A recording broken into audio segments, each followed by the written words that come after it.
me ask you a question, and I really want you to think about the answer. What is the reason you are doing what it is you are doing as a business owner, an entrepreneur, someone who's looking to grow in their career? What is the reason why for you?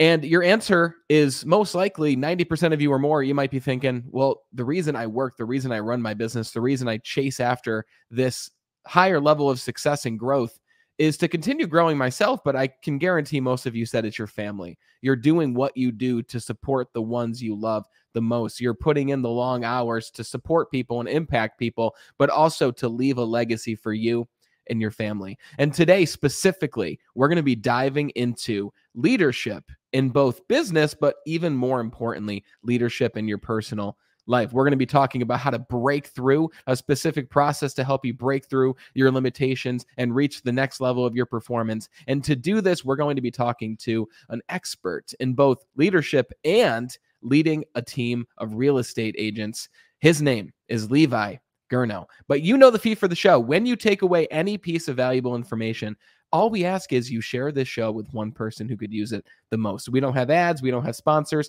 We rely on you as part of the team to share this show. And I am grateful for you doing that for the past year that the show has been aired, because you're the reason that we've seen the exponential growth that we've seen. So without further ado, let's talk to our expert guest, Levi Gurno. And for those of you who don't know Levi is a husband and father, first and foremost. Professionally, he is a top-selling realtor in the state of Idaho and is also a professional business and leadership coach. He spent the past decade leading and empowering high-performance individuals and teams, including executive-level clients. While growing a successful coaching business, he has ranked in the top 1% of realtors in Idaho in 2020 and continues to build upon that success with his real estate team in Corday, Elaine, Idaho.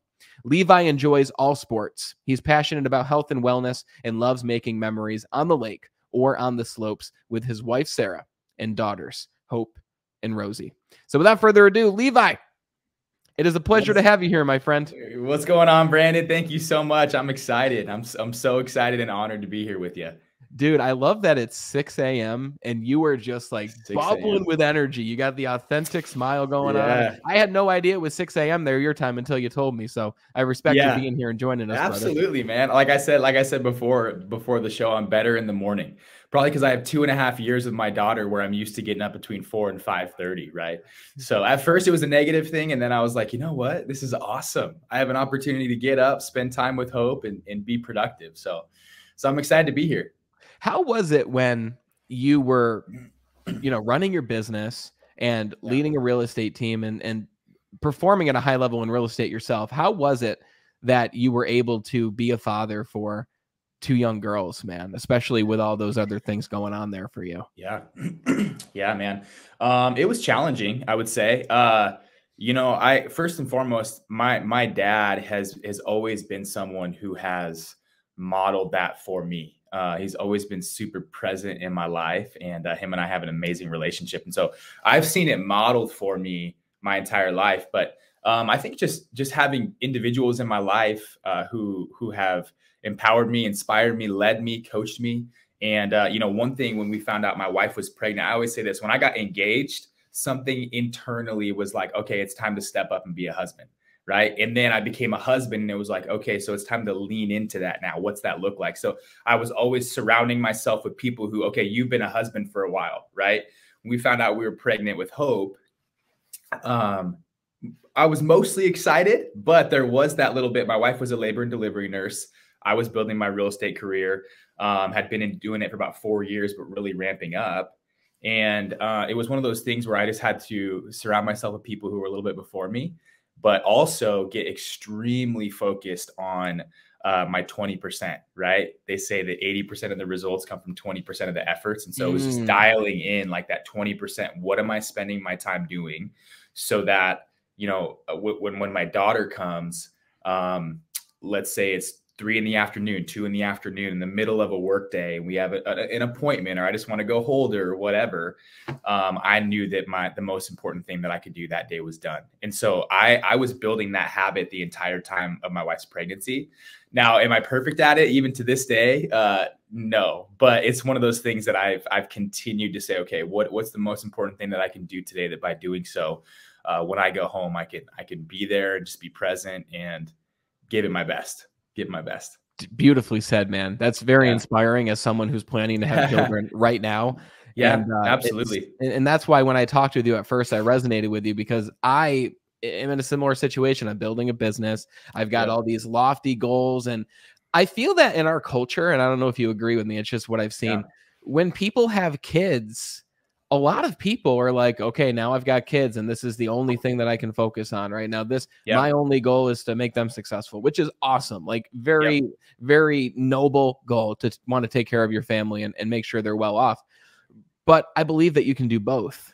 Yeah, right. absolutely. I've seen people who do both. And I mean, you've got an entire plate. You've got family, you've got your business, you've got your real estate team that you lead, you're working with companies and corporations, and it's absolutely incredible. And I'm curious to know, I know that you prioritize above all else your family.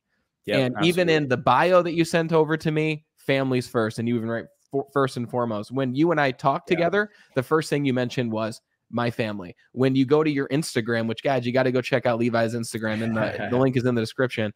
When you go there, number one, your content's incredible. It's just very artsy, and I don't even know if you're going for that, but it's very pleasing to the eye, your profile, but it's very inspiring because your profile is about you and your family. And then business is there as well. But would you agree that you focusing on and prioritizing your family actually fuels your business growth and success?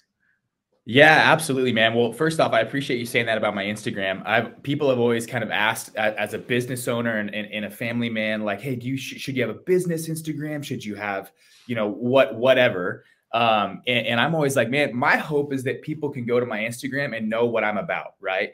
And so they'll know that first and foremost, here's what I say about you: God, family, business, and then relationships, in that order. And not business before relationships, but believing that, my job to invest in my family is to build my business.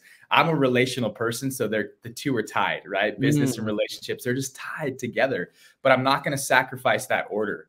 And so, I would say that the thing that has been the thing I've had to work on the most, honestly, is I'm like a go-getter. I'm an achiever. I want to just keep going. And I can, if I don't keep myself in check, I can tend to not live into those values, not lean into those values, right? And so I've had people in my life, and I believe that we all need trusted advisors in our life who can kind of keep us in check, right? There's a handful of people that when they tell me things, I'm not going to get offended. I heard someone say a while ago, hey, when someone that you trust or the people you trust most say something to you that stings, you should probably go home and think about it. Wow. Right. And so that's always resonated with me. And so I think, for me, man, it's I'll be totally honest, I'm kind of forgetting what you asked me. However, we're talking about I love family, where it's going, right? though. So we're talking about family. But man, my family is most important to me. And it's not it's not just something that I say. And one thing that I encourage a lot of people is going back to what you said. I believe we can do both. And it's not about saying, hey, I have 100%, and I'm going to give 20 here and 20 here and 20 here. For me, I really believe that even if, I'm going to go work for 5 hours, I'm going to give 100% effort to those 5 hours, right? So that I know that I gave 100% to my business, so that when I get home, I can say, okay, I'm with my family. I'm going to give 100% to my family. Now, in the real estate world, we're probably going to have people like watching this in the real estate world. There's this fallacy, and it can be true if you allow it to be, that it's all consuming, right? Yeah. And it can be. And for me, I get really clear on the front end. So when I meet with a prospective client, I'm talking expectations on the front end. When are you available? When's it okay for me to text you? And I'm asking them, and they're telling me, and then I'm going to tell them, right? So, hey, just so you know, I'm going to give you 100% of my effort, and here are the times that I'm not working and I'm with my family, and you can expect to not hear back from me. Right. Hell Because yeah. it'll do one of two things. One, they're going to respect that even more. We have this mutually respectful relationship where we're not going to message each other or call each other outside of what we've agreed upon. Or two, I'm not the right person for them and they can go find someone who is.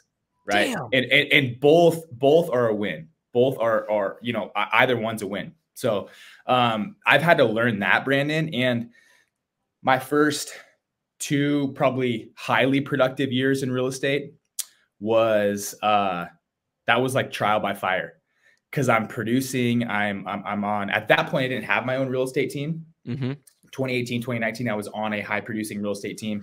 And so I had to learn that. But for me, it's this commitment to learning that my family is first, even if this internal drive is itching to go produce or go lead generate or go meet with somebody. I have to just keep myself in check. So I don't want to come off as like, hey, it comes so natural to me. I've had to really work on it, and not like my love for my family, but this balancing of, and I shouldn't say balancing. I don't necessarily believe in balance, but in the sense of the word, right? Like I'm always going to give my all wherever I'm at. And when I'm with my family, I'm with my family. And when I'm with my clients, I'm with my clients. Yes. And I just want to give 100% where I'm at. Like right now with you, my phone's turned on do not disturb. I'm 100% with you. So. I don't think anyone else is awake anyway, man. That's true. It helps that no one's in this massive building and it's pitch black outside, but it's awesome.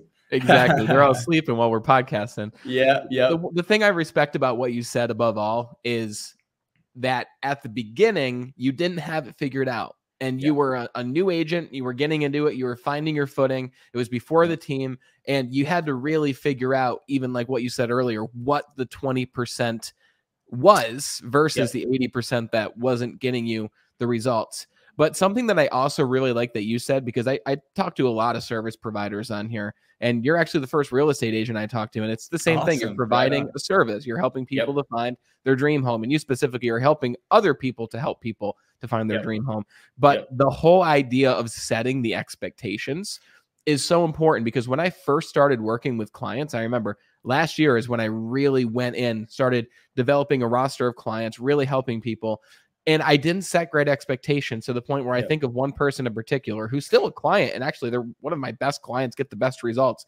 But I said to them, I want to give you my personal WhatsApp because I want you to have a direct line of communication with me outside of our weekly calls and communication together. And he's like, awesome. And this person, and I've said this to them, this person loves to communicate. Like they're communicating all the time. Like message, they're the one you send them a message and they send 8 back. Right. And that's cool. I love more information, the better. Send it over. But when I wouldn't respond for 24 hours, I felt guilty and I felt bad. And I constantly, and they were cool with it, but I constantly felt in my mind, like, am I doing this person a disservice by not being there for them at all hours of the day? But let me tell you, once I started setting the expectation with my clients and with this person of, it's going to take me at least 24 hours to get back to you. And most of my work in this capacity is done on these specific days. So if I don't get back to you until this day, I just want you to know I'm not ignoring you. I'm simply doing these other important things. And people, and I'm sure you found this, people respect it more when they know that there is a scarcity of your attention. And not even a scarcity, but a certain window of time that you can be reached, because it shows that you also have priorities. And that you prioritize family over something else. There's a lot of people out there, man, where if family is number 2, they're like, I don't want to work with that person if they put family number 2, right? People are going to align with your values. But I know that it is like that for some people out there. People just align their values in different ways. But I know you got that from your father, which is awesome. Yeah, absolutely. Well, you said something. You said you mentioned scarcity, and there's a quote out there. I'm sure you've heard it, that scarcity creates value, right? And so I think people will feel more valued and will value your time more when you give them that on the front end, right? And as a business and leadership coach as well, I'm talking to my clients all the time, right? These individuals that have local businesses, that are in the corporate world, that have employees that they're leading. And so often we see issues, challenges, and it can almost always be traced back to communication, right? And what I found is a lot of people assume, well, I assumed that it was after hours. You would just know I would get, that I get back to you in the morning. And we have to take ownership on our end as business owners or leaders or coaches and say, okay, although maybe I did assume that, did I set the precedent on the front end, right? So taking ownership of it. And what did I do or not do to allow this to happen? And honestly, I had to learn that the hard way, Brandon, because for two things. One, if I don't set that expectation, I'm the guy that's going to respond even though my value is family. Yes. I feel this pressure, right? And if I don't, now I'm stressed. And so mentally I'm not with my family. And so I have to set that precedent on the front end. And like I said, you can't work with everybody, right? If 500 companies came to you today and said, hey, we all want to work, like you don't have that kind of capacity. And so for me, if I'm not the guy for them, that's a win.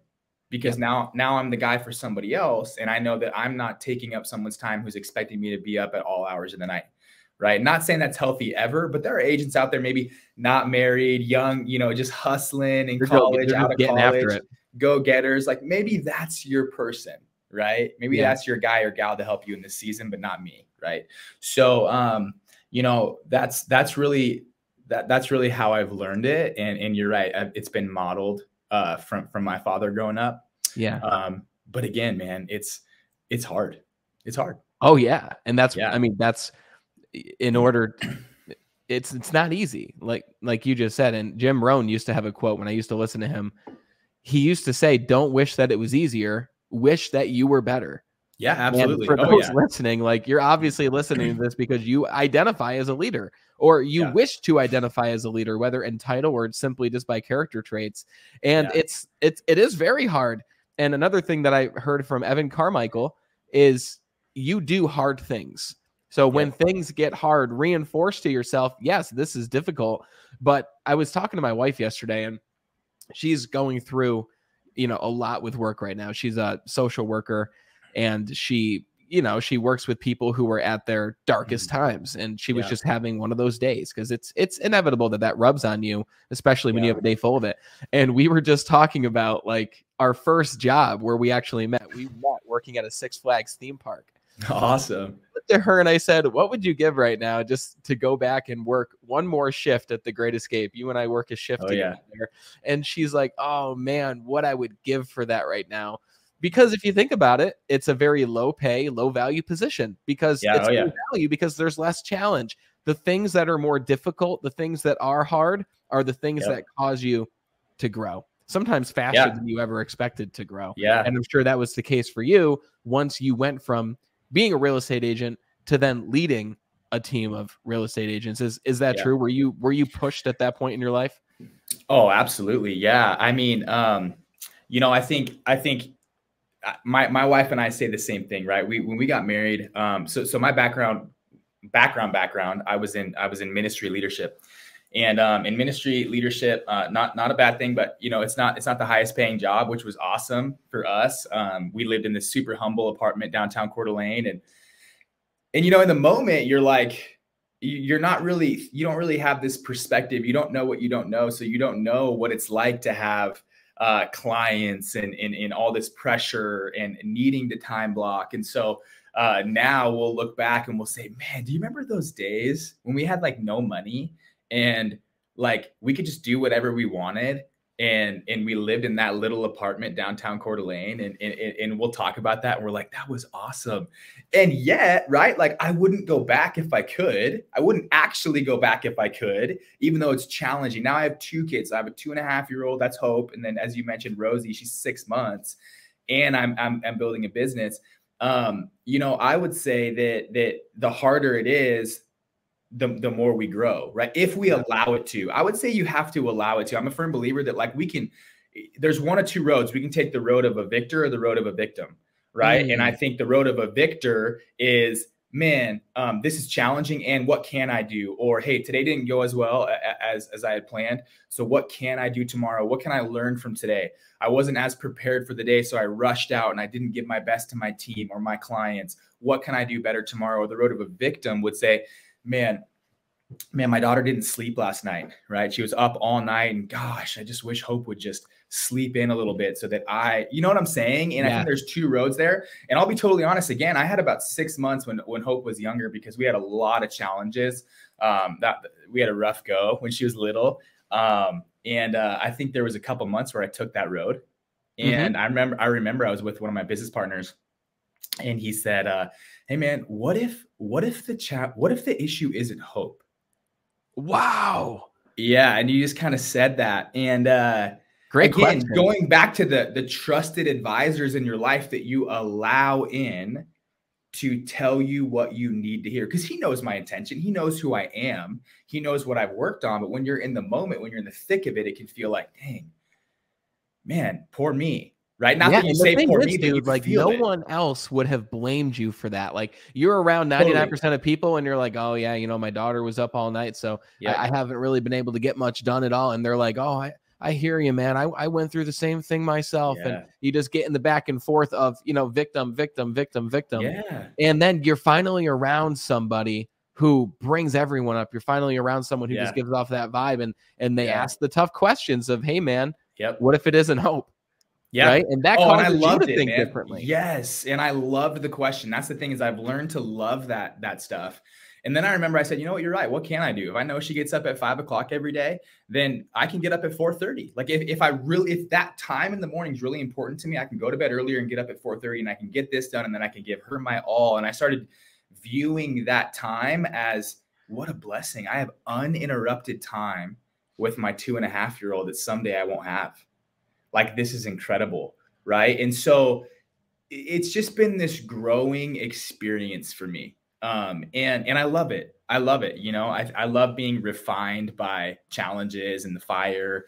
And you said something, you said we do, forgive me, I don't know how you said it, but you said something about doing the hard things. Yeah. And it's so funny because that same guy, he's one of my business partners in my coaching business.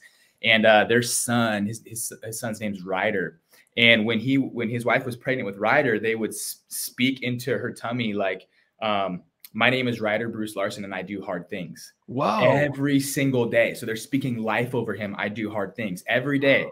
Then he's born and they're tucking him in. He's just this little baby and they're doing it every night. And they kept doing it for years. And so when he was 2, his dad's a cyclist. They're watching the Tour de France. And Ryder's like, Daddy, I do it. He's 2. And so Jared's his name. And Jared's like, hold the phone, babe. Like, we're going to the bike shop. And they literally put the family in, get him a bike. So they get there. Ryder picks out a bike, but it has 2 little things coming off the end, right? Training wheels. Jared says, hey, man, we'll take the bike. We want the training wheels off. Whoa. And the guy's like, hey, man, respectfully, your son's like 2. You can barely talk. Like, I think you need it. And he's like, hey, man, respectfully, I don't think you're hearing me. We'll take the bike, but we want the training wheels off. Yeah. His wife was obviously upset. So they agreed upon like an astronaut looking helmet. And so they met in the middle. Anyways, I'm telling you this because they go home and they start like pushing him down the driveway and he falls and he falls and he falls and he gets back up. And the 4th time he goes all the way down the hill and he falls and he goes over the handlebars and splits his chin. And they run down and Ryder gets up and he says for the first time, my name is Ryder Bruce Larson and I do hard things. Stop, dude. I swear that's how he responded. Oh my God. Right. And I get the chills talking about it because here's the reality. Like, we can choose to do hard things. And I always go back to choice. Like, it's a choice. Like, the road of a victim or a victor is a choice. I don't care who you are. Now that choice can sometimes feel impossible to make because of your season of life, what you're navigating through, but it's a choice. And now my daughter does that. So she'll say, Daddy, I can't do it. I can't do it. She gets frustrated. She wants to do things. And I've taught her, hey, Hope, we don't say can't. What do we say? And she goes, my name is Hope Elizabeth and I do hard things. And then I'll help her. Right. But I think it goes back to what we're talking about. There's business, there's leadership, there's life, there's health, there's fitness, there's all these things. And let's just be honest. Let's call it what it is. Like, if you're producing at a high level or you value different things in your life, not just business or just family, but a lot of different roles are important to you, it's hard. Right. Yeah. So you can either embrace hard things or consistently try to find the road of least resistance. And that road oftentimes I've found comes with not taking ownership, or, man, you know what? I had about 6 months of 2020 where I was not productive because we had challenges with my daughter and it was super hard. And so, man, you know, I'm so glad I'm out of that season. Like, is that true? Sure. And yet that question that was asked, what if the problem isn't hope? Yeah. It like, and here's what I want to tell everybody. Now I'm like rolling, man. You got me excited. I love it. Please. I believe that the right question asked at the right time can change a life forever. I really do. I think the right question at the right time can change a life forever. And as a coach, I'm someone who asks questions. I've committed to this process of asking questions and even asking those hard questions to myself. And when those questions are asked of us from the individuals that we trust, the people that we either pay or our mentors or parents in our life that we listen to, if we receive those and think about them, if something is said to us that stings, that can potentially change your life or shift the way you approach things. And something shifted in me where I said, why am I subconsciously, not purposely at all, not with intention, why am I blaming my 2-year-old? Because it was easy. Because it was easy. The harder thing was, man, I've had this routine my entire life and it's been completely flipped on its head and it's affecting everything. The harder thing was, how do I create a new routine, new habits in my life that set me up for success? Because I can't control when she wakes up, right? I can set her up for success. But at the end of the day, like, that little girl, she's up with the sun. And guess who else was? Me. So it's like, here we go. Like, we're getting up together. So, and that's just one example. Anyone watching the show, we all have so many examples where we can blame someone or something happened, health, family, someone passes. You know, it's all real. It's why I said I want to honor the times where it's real and it feels impossible to take I don't even call it the positive road, but like the victor road of solutions. Yeah. It's why, you know, I'm not the first person to say this. I don't know who was, but I always talk about having like a 5 to 7 minute funeral, right? For yourself, or, hey, you know what, you're pissed off, be pissed. Set a timer for 5 minutes. Yeah. When the timer goes off, get back to work, and not just work, but like get back to thinking positively, get back to like, what can I do? Asking that question, what can I do? And the last couple of years, Brandon, has been a lot of that, has been a lot of what can I do? Right. Yeah. Because it's just life. It's life. And when you're producing at a high level, you got to continue to shift and be there for those you love and those you lead. And so that's what I've learned. I'm not perfect at it, but I'm a lot better than I was 3 years ago.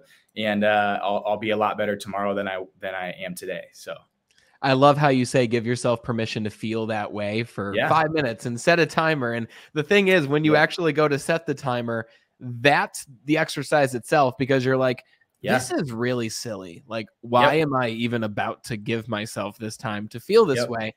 And, you know, pain is inevitable, but suffering is optional.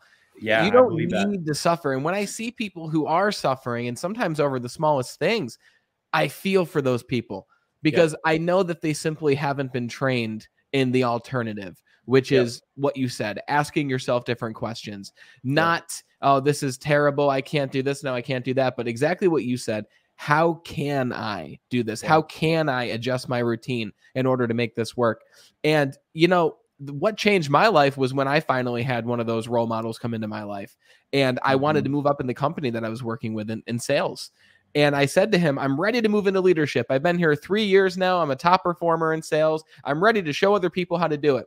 And this leader looked at me and just bluntly said, Brandon, there's no way you're going to be a leader on this team anytime soon. Wow. And I was like, whoa. And it gets worse. It gets better, I should say, because really it was worse at the time, better now. I said, what do you mean? And he's like, Brandon, how can you expect other people to follow you if you can't even lead yourself? He said, you're a gossiper, you're a complainer. He said, you're overweight, you don't respect your body. He's like, how can you expect other people to follow you? And dude, I was on the verge of quitting after he said that. I was like, I was 21 at the time. I'm 27 now, about to turn 28. And I'm like, oh my God, like no one's ever talked to me that way. Yeah. And then I was victim. I actually went on a job search website. I'm about to literally, I actually did. I applied to a different job. I actually worked for a cell phone company, Verizon Wireless, and I applied for AT&T. I'm like, F these guys. I'm going to the competitor. And this leader sat me down again. He didn't have to do this, but he did. And he's like, Brandon, listen, you're making a mistake, man. He's like, you can either run and go somewhere else and continue the same activities, or you can decide instead to work on yourself and get better. And he didn't say this, but really he said, do the hard thing, which is work on yourself while you're here. And I did, man. And within 6 months, I started to move up into leadership with the company. Within a year, I was able to eliminate all that debt. I released over 60 pounds of weight. I mean, dude, my life changed, but I really only believe that my life changed after he said the hard things that I had to hear. Yeah. I love that. And what I love about that is that you had that funeral, if you will, and you had the pity party, and but you didn't stay there, or I should say, and you didn't stay there, right? You didn't stay in that. And instead you chose to listen to it and allow it to change your life for the better. Right. Yes. And I had a similar situation. The leader of the team that I was on, the owner of the real estate team I was on, we were an expansion team, which just means you're in numerous states, and there's about 40 agents. And in 2019, I had my best year in real estate. I was, I believe, number 3 in the company, and feeling good about myself, not in a cocky way, but just feeling good, right? Like, hey, man, I've done it, and I think I can take the next step in leadership, and I can be the #1 producing agent on this team. And we were at an offsite retreat, and I think the way I was acting or the way I was talking was reflective of how I was feeling. Again, not in this cocky, like, look at me way, but in this confident, hey, I think I've figured this out kind of way. And I remember the leader of that team kind of pulling me aside and just saying, hey, man, you had a great year, and, you know, what can you do differently next year to really up your game and level up? And that's kind of all he said to me. And I was just like, man, dang, like, just sit in the moment with me for a sec. Like, I'm number 3 out of like 40 agents. Come on.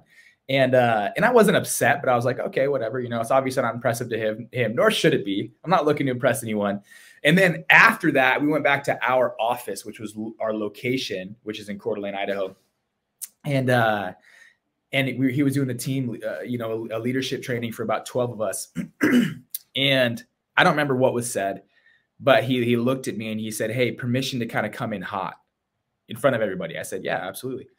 He said, Levi, you are talented, and you're somebody who's going to show up and give 60% effort and still be in the top 3 in the company. You're going to show up at 60% because it looks like other people's 100%. Yeah. And you can get by because other people think you're giving 100, and you're going to make 6 figures and have great success. And then he kind of paused and he said, my question for you is simple. Like, are you okay showing up at 60%? Woof. And I wasn't okay. Right. And I had not even drawn that conclusion. But when he said that, I looked back at my habits or my time blocking or how I was showing up, or, you know, I would get done at 2 p.m. what took other people till 5 p.m. And again, not that I was just better. I just worked really hard at it, and that's just where I was. And it was almost like, I'm okay with that. It's good enough. Right. Like and there are some people, that's it. Like, they reach a certain income and a certain success level, and they're okay with it. And I'm unattached to that. If you're okay with that, awesome, give that. But I wasn't. Right. And it was the next year I went all in. I hired a business coach that kept me very highly accountable, and ended up being #1 in the company and doubled my production that year. And honestly, I believe it's because someone said something to me and asked me a question, are you okay with giving 60%? And then just kept going. And I had to go home and wrestle through that and say, if I've been giving 60%, what does 100% look like? Right. And that, honestly, I'll never for the rest of my life forget that moment in front of 12 people, my colleagues, my good friends, everybody. And I wasn't offended. I wasn't upset, but I was like, man, I don't care if other people see 100. It's me. I know that I could be giving 100 and I'm giving 60 or 70. What does 100 look like? And I'll be honest, like, I would say I gave 100, but I'm still looking for, what does it look like to give 100 and not sacrifice the things that matter most? Yes. right? Because in the corporate world, anywhere you look at it, any leader, this is a balancing act, right? Because we wear numerous hats. I'm a husband, I'm a father, I have a real estate team, so I'm in the production world, but I'm leading other people. Then I have a client base with business and leadership coaching outside of the real estate world, and it's all pretty cohesive, or I would say in alignment with one another for me. And yet, I have to ask myself, what does 100% look like, specifically in that 20%, where if I can operate there, then 80% of the results are going to come from that. And it's not this new principle. However, sometimes we just look at it and we can say, like, by default, if I look back on my year, oh yeah, 20% of my effort produced 80% of my results. But what if we planned it on the front end? Hey, beginning of the year, I'm gonna project forward. So December 31st, 2022, I'm looking back on my year. I had a 10 out of 10 best year ever. What was the 20% that led to the 80%? Right? So I had to start doing that, like thinking like a coach. I'm going to project forward, put myself in that seat, December 31st, 2022. And I did this year with my wife. I said, hey, December 31st, 2022, we're looking back on the year. It was a 10 out of 10 year, best year ever. What happened? Right? What happened? And it gets us thinking that way. And I had to take the same approach. Okay, I don't just have all this new time and energy and space. Some things have to shift to allow me to show up 100%, because habitually I've been showing up 60 to 70 and it's produced good results. Yeah. But I'm not looking for that. Like, I'm looking to show up my best.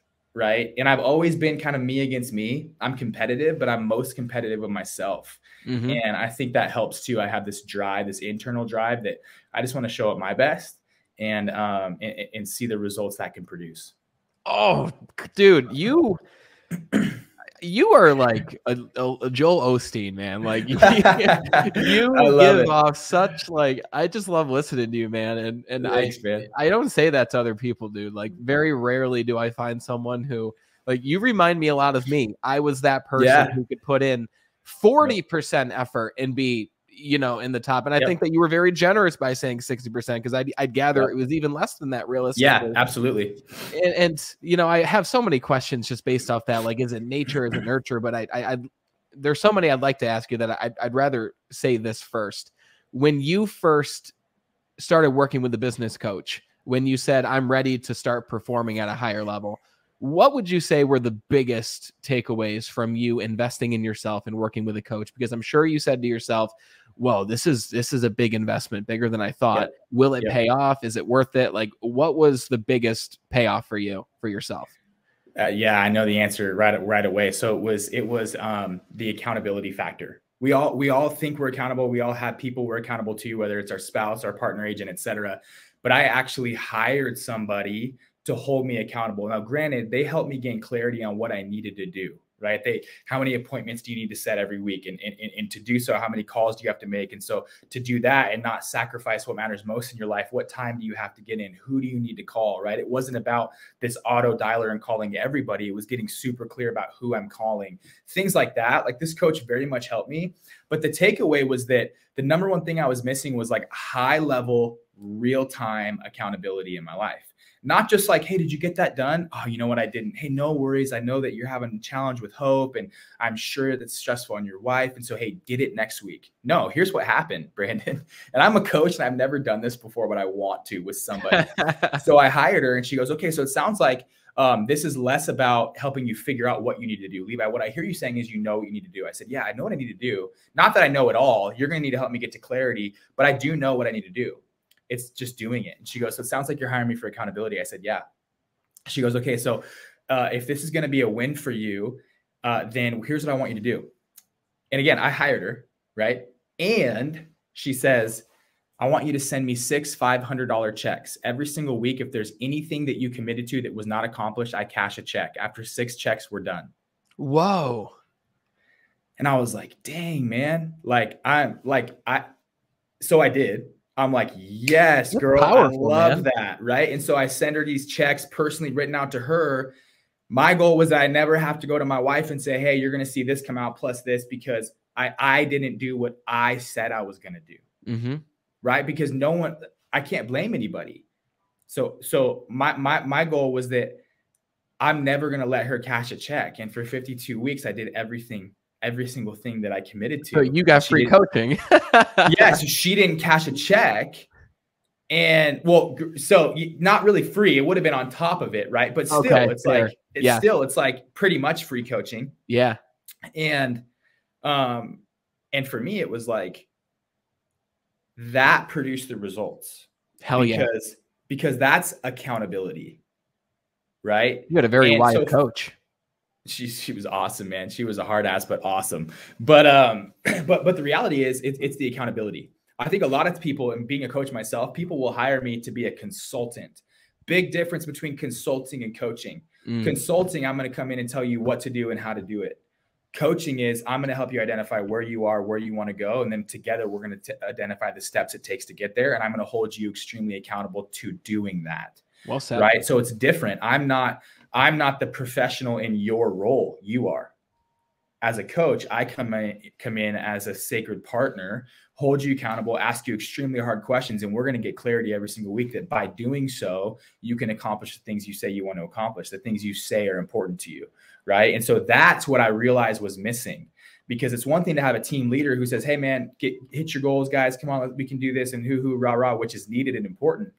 But, at the end of the day, I had goals that I wanted to accomplish that I wasn't accomplishing. And what was lacking was this high level of accountability that there was pain attached to it. Right. Yeah. And so that was really the takeaway. It was that, man, I think a lot of times we think we're held accountable or that we're accountable in and of ourselves, and we are to an extent. But when push comes to shove, anytime you want to grow, anytime you want to break through that ceiling of achievement or go from E to P, entrepreneurial to purposeful is what we call it. Wow. It's going to take one of two things, likely both, a person or a system every time. Right. And so for me, it was like, I need a person and a system to actually get from $10 million in production to 19. Yeah. Right. It's both. Like, I needed both. And so I was willing to go all in and do that. Right. And so, and honestly, here's what I tell people as a coach. They'll say, hey, do you guarantee coaching? I say, no, I guarantee the process. The results are up to you. Because I can show up as a coach and the process is clear and the proof's in the process, but I don't do the work. If I'm coaching Brandon, I'm not going to guarantee the process, or I'm not going to guarantee results for you, Brandon. I'll show up and guarantee the process for you, but it's you that has to do the work. And if you do the work, then you can guarantee the results yourself. And that's the expectation piece that we started with at the beginning. 100%. Yep. And it's in my contract. When I sign a contract with someone, I say, hey, here's what coaching is. Here's what you can expect. And what I expect is that you show up 100%, because I will show up 100% for you 100% of the time. And yet, if you're not doing what you say you know is important to you, then we may not be a fit. Now, obviously it happens. And I'm not like, oh, the first time we're done. But if it's consistent, there's no value in what I do if I just keep coaching you and you're showing up doing nothing and you're not valuing my time. I don't want your money at that point. I don't want your money. And I've had to do that a couple times. And I think it's for the better, but that was a long answer and hopefully valuable way of saying accountability. Simple. Just it's accountability. Now, when you're working with, and by the way, I completely agree with everything that you said. Absolutely everything you said. There's a very big distinction. I like how you laid it out between coaching and consulting. Yeah. And they're very different things. Yeah. And I know both needed and super important, different roles. Very. Absolutely. Yep. When you're working with real estate agents who reach out to you and they say, Levi, I want to build something similar to you. This is where I am. Yep. This is where I want to go. What does the process look like when you're working with another real estate agent who's listening right now and saying, this is something that I want. I don't have anyone that I'm investing in right now to help coach me and work with me. What does that process look like when you're working with those individuals? Yeah. I'm careful when people say, I want to build what you built, because I think sometimes on the outside, it can look sexy and attractive to build what someone else has, but they built that out of their skill set, their vision, their passion, their efforts. So I always say, what do you want to build? Well said. And let me say this, people oftentimes, and for everyone listening, we have more clarity on what we don't have or don't want than what we do have or do want. And so when I ask that question, a lot of times I'll get this response, well, you know, I've seen this person do it and I've seen this person do it. And so I want to do that. And so I say, awesome. That's great for reference points. What do you want to do? Right. And so the process really looks like sitting down with someone and asking questions and helping them get to clarity on what they want. That's first and foremost. Then it's simple, right? So I call it the gap analysis. We're just going to identify, where are you now? Let's define reality, right? So reality says you're putting in 40 hours worth of work and you're not getting back the return that you need. Or reality says you're lacking in the family department because you're giving everything to business and the results aren't what you would expect, right? Whatever reality is, we're going to get really clear. And I always say the results you get are a direct relation or indirect relation to the honesty you bring to that conversation, right? How honest are you with defining reality? So we define where you are. Then we get really clear. The exciting thing is we get really clear on, where do you want to go, right? Where do you want to go? What's that vision? It was a 10 out of 10 year, or if we're working on a 5-year plan, what does that look like? What have you accomplished? How many people do you have in your team? How much market share do you have? You know, where's the bulk of your clientele coming from? How big is your farm? How big is your sphere? How many clients? Whatever the case may be, we get them dreaming, right? There's a book out there called Vivid Vision. You know, I'm a big believer that we need to have that vivid vision, taste it, see it, smell it, touch it, like get super clear on what you want. And then what we've done is we've created a gap, right? There's a gap. Now there's a process and steps to take in between those gaps. Yeah. And that's where I say, hey, who do you need to know to help you get from here to here? Yeah. And oftentimes they'll say, well, I think you, or if not, they'll say, you know what? I think my old manager or my old boss or whoever. And regardless of the outcome, right? Like, we're either going to work together because we're a good fit, or that session that we just had helped you identify what you need. And now you can go and work with somebody, right? Oftentimes we're going to work together because that's a session in itself. Yeah. Right. But I say, I don't sell coaching. I demonstrate coaching, because if it's demonstrated, then people can identify for themselves, do I need this or not? Right. Yeah. And I'm a big believer, everyone needs a coach. And do I think I'm the coach for everyone? Not even close. There's so many amazing coaches out there, and I have coaches, right? The difference is, can I, for a time, help you get from where you are to where you want to go, or anywhere in between? Can we identify the steps to take until we realize your next E to P level, entrepreneurial to purposeful, or ceiling of achievement? And then we say together, hey, who do you need to know? And what do you need to do to get there? Right. And so my process is simple, man. I'm going to demonstrate it. I'm going to ask amazing questions and help people gain clarity. Oftentimes what I found is people reach out to a coach for lacking 2 things, clarity and confidence. And if I can empower people with clarity and confidence, I've done my job. I got to tell you, man, I got like a whole page of notes here I'm taking. Right on, man. I feel like I'm at like a business seminar. Like it's absolutely incredible. Oh, thank you. You instill confidence in the way that you present yourself as well. And that's something where, you know, not every coach has that. Some coaches are more analytical. Some are more process focused. You're very inspiring in the way that you present things, and you bring the powerful techniques and the powerful questions in the process. This is a valuable program, brother. So for those listening who are in real estate, they're ready to level up their game, what's the best way for them to reach out to you and start that conversation? Yeah, I'd say if you've linked like my Instagram or any of my information, just reaching out directly. I love that. I'm a big relationship guy. So anyone who's even interested in a conversation, I always do a free intake call just to get to know each other. Like, is this even a fit? Do you need coaching or do you need consulting? But I would say the best way to reach out would be probably through Instagram. I'm not sure what else you're linking, Brandon. So, but any way of email or Instagram is awesome. You and I were talking before the show. I got to level up my LinkedIn game. So soon, LinkedIn, reach out on that. But right now, probably Instagram. Yeah. Everyone in the description, Levi's email, Instagram, and LinkedIn are going to be there for you. So be sure to check those out. My final question for you. Go ahead. Yeah, just because anyone who's listening, in the real estate world, I'll be honest, I show up as a coach, but I tend to wear 2 hats when they give me permission.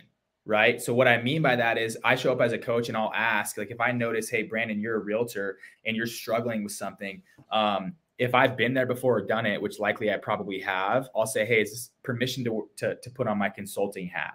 Because you don't know what you don't know. So in the world that I have the most experience in, I'll show up as coach and consultant, but I also have clients in my coaching business outside in the chiropractic space, physical therapy, tech industry, where I'm showing up 99% as a coach. And then I'll show up as a consultant more in the leadership role, not business. So I wanted to make that clear. So what people can expect, my approach is coach first. Yeah. And yet if there's something someone doesn't know and I'm able to bring some insight or clarity through showing up as a consultant for a second, I'll do that. I like that distinction. And how you say, you know, when we're on that intake call, we're going to talk about where you want to be. Yep. We're going to talk about the gap, and we're going to determine whether coaching is for you or whether consulting is, or, you know, a mix of both, more heavily on the coaching side than the consulting. Yeah. Because like you said, you know, with the consulting, a lot of that is here's some knowledge, here's some information, but the coaching is now let's take that knowledge and let's implement it to actually get to close the gap between where you are and where it is you want to go. Exactly. Yeah, absolutely. So let me ask you this, because I'm just curious, because you're doing a lot of things. You're raising your family. You're leading in many different capacities. At this chapter in your life, what would you say is your mission that you're currently on? What's your focus? Yeah, man. I love that you asked that question. One of the things I do in my company is I help people discover their mission. So we'll put together mission statements and get really clear. So I'm a huge mission person. So my mission is to deliver hope and inspire confidence. It's not, it transcends my function meaning realtor coach. I think oftentimes when we think mission, we replace mission for function. We replace why we do what we do for what we do. So if I can deliver hope and inspire confidence in others, then I've done my job. Now, I'm a big believer that mission starts with self, right? So what do I need to be filled with hope? Because I believe that hope is the most powerful motivator in the world. I just believe there's no powerful motivator than hope. And I think a lot of times we can be lacking in hope regardless of what's happening. Again, we all have different lives. We have gnarly stuff happening all the time. COVID's happening, all these things. We can lack hope. If we have hope, then we can begin to have confidence in what we hope for. Right. And so my mission is to deliver hope and inspire confidence.